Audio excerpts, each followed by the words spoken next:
اچھا چھوڑ یہ ساری باتیں، تجھے میرے چہرے پہ ایک اطمینان نظر آ رہا ہے کہ نہیں آ رہا؟ ہنس کے دکھاؤں؟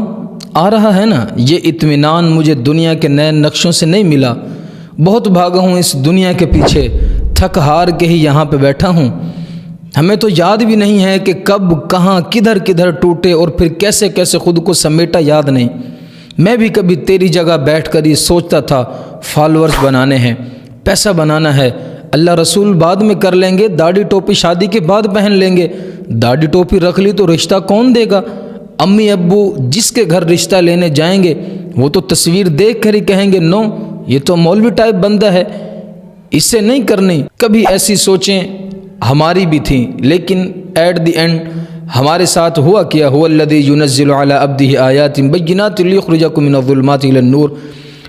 میرے بندے تو ساری عمر مجھ سے بھاگتا رہتا ہے، تجھے ساری عمر اپنی کامیابی دنیا کے نقشوں میں نظر آتی ہے، تو تھکا دیتا ہے خود کو لوگوں کے پیچھے، اور یہ لوگ تجھے اٹھا اٹھا کے ذلیل کرتے ہیں۔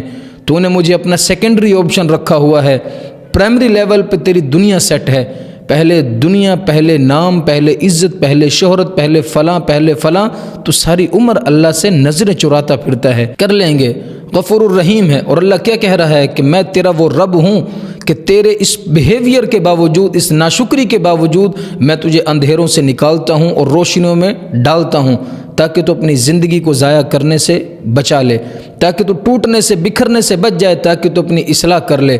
لیکن اس کے باوجود بھی تو میرا احسان نہیں مانتا، تجھے میری ضرورت نہیں پڑتی، اپنے دل کے